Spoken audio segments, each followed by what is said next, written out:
안녕하세요, 조성민 선생님입니다. 정말 오랜만에 높이뛰기 영상으로 다시 인사드리게 됐습니다. 진작에 이렇게 영상을 좀 업로드를 하고 싶었는데 사실 레슨도 좀 많이 있었고 이런저런 정신없는 상황들이 좀 많아가지고 이제야 업로드를 하게 됐네요.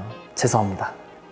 우선 어떤 영상들을 올릴 거냐면요, 제가 이전에 에피소드를 이제 6개로 나눠서 상체 3번, 하체 3번 이런 식으로 얘기를 했었는데 그와 비슷하게, 아니 거의 동일하게 쭉 얘기를 한번 해볼 거고, 그 중간중간에 제가 또 레슨을 하면서 좀 집중적으로 가르쳐야겠다라고 느낀 것들, 혹은 최근 들어서 더 중요하게 생각해야 될 부분들을 추가적으로 좀 보완하면서 얘기를 해볼까 합니다. 근데 본격적으로 강의를 하기 전에 꼭 한 가지 당부의 말씀을 드리고 싶은 건, 높이뛰기에서 제일 중요한 건 점프라는 거예요. 그러니까 어쨌거나 높이뛰기는 조금 과장을 하자면 한 100가지 이상이 되는 어떤 연속된 동작들을 이렇게 쭉 하는 건데, 그걸 억지로 이렇게 뭐 상체 따로 하체 따로 나누는 것도 자연스러운 건 아닌 것 같아요. 하지만 굳이 이렇게 나누는 이유는 어쨌거나 좀 더 쉽게 설명을 해야 되고, 그래도 중요한 부분들이 있기 때문에 이렇게 설명을 하는 거예요. 근데 이렇게 나눠서 설명하는 와중에 가장 중요한 핵심은 역시나 점프라는 거예요. 그러니까 우리는 점프를 잘하기 위해서, 그리고 동작을 조금 더 예쁘게 만들기 위해서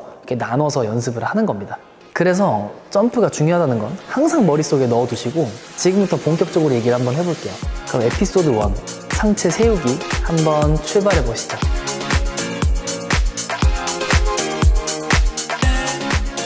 자, 상체 세우기 사실 별거 없죠?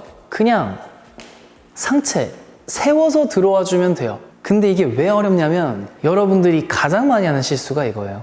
팔을 앞뒤로 치는 이 팔 동작을 제일 많이 했을 거예요.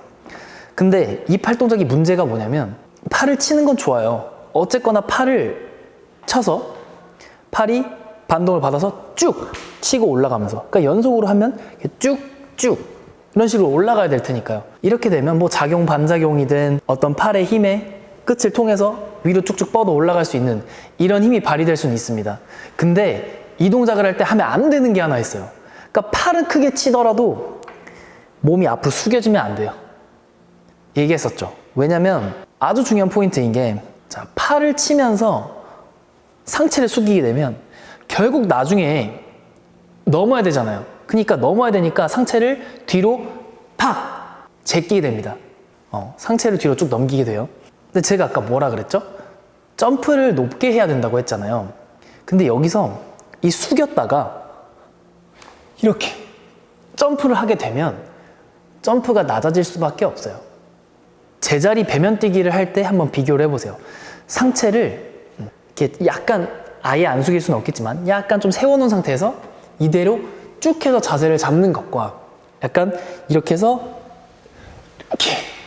이렇게 해서 이렇게 하는 거랑 어떤 게 더 점프가 높고 잘 나오는지, 숙였다가 넘는 게 자세가 좋다고 하더라도 제가 아까 처음에 말했죠, 자세보단 점프가 중요해요.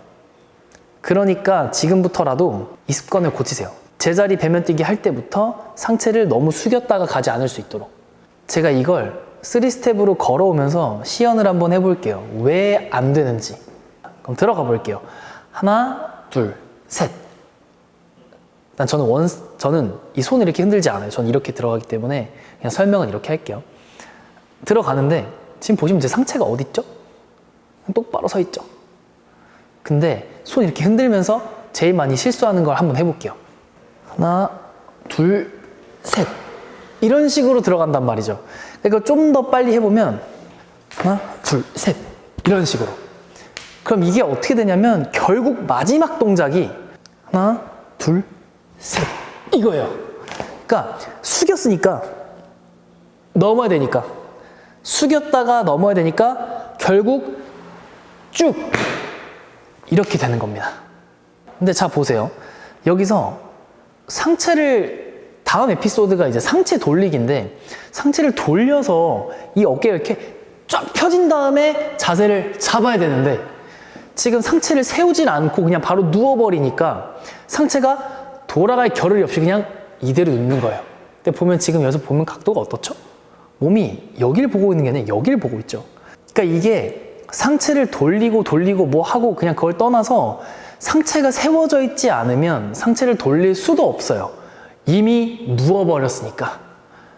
그러니까 먼저 상체를 잘 세워야 돼요. 미리 눕지 말라는 거죠. 이해되시죠? 그러니까 핵심을 다시 한번 정리해보자면, 그러니까 들어올 때 팔을 뭐 이렇게 하나 둘 셋 쭉 치는 거 괜찮아요. 대신 이렇게 들어오는 건 조금 고쳐봅시다. 하나 둘 셋 이런 식으로. 자, 한 번만 더 해볼게요. 하나 둘 셋 이렇게. 이거는 하지 맙시다. 아시겠죠? 자, 그래서 제가 시범을 한번 보여볼 텐데, 제가 뛸 때 상체가 어떻게 돼 있는지, 상체가 많이 숙여졌다가 가는지 아니면 그대로 좀 서 있는지 비교해 보시면 좋을 것 같아요.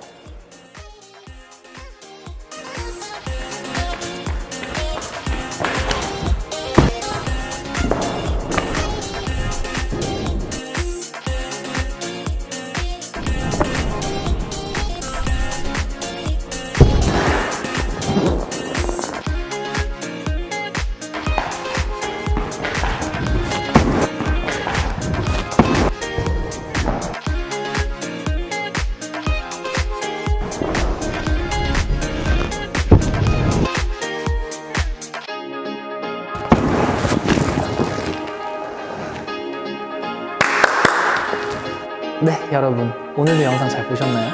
상체 세우기 사실 별거 아니지만 정말 중요해요. 그렇기 때문에 에피소드 1에 자리를 잡고 있는 것입니다. 하지만 아까 말했듯이 상체만 잘 세운다고 해서, 상체만 잘 된다고 해서 높이뛰기를 잘할 수 있는 건 아니에요. 하지만 이런 것들 하나하나 고쳐가면서 완성이 되는 거기 때문에 출발부터 잘 바로잡고 가시면 좋겠습니다. 그리고 저는 다음 영상에서 이제 에피소드 2, 상체 돌리기 한 번 더 얘기를 해볼 건데요. 추가적으로 한 가지 더 말씀을 드리면, 이제 사실 수능이 정말 얼마 안 남았죠. 그래서 벌써 이제 시즌 준비를 어떻게 해야 되나 고민을 많이 하고 계신데, 그와 관련해서 저한테도 좀 문의가 많이 들어오고 있는 상황입니다. 저한테 높이뛰기 배우시는 분들은 대부분 상황이 똑같아요. 그러니까 본인의 실기, 입시학원을 다니면서 저한테 추가적으로 레슨을 받는 상황인데, 그렇기 때문에 이제 레슨을 받을 수 있는 상황이 조금 한정적일 수 있어요. 그러니까 뭐 예를 들면 오전에 아주 이른 시간이라든지 밤에 수업이 다 끝나고 아니면 뭐 학원이 쉬는 날인데, 그렇다 보니까 제가 수업을 못하는 경우도 좀 많이 발생할 수 있어요.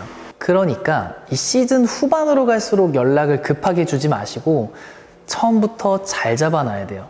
나중에 잘 안 될 때 도움을 요청하려고 하지 마시고 미리미리 처음부터 기초를 잘 잡아놓고 출발할 수 있으면 좋겠습니다.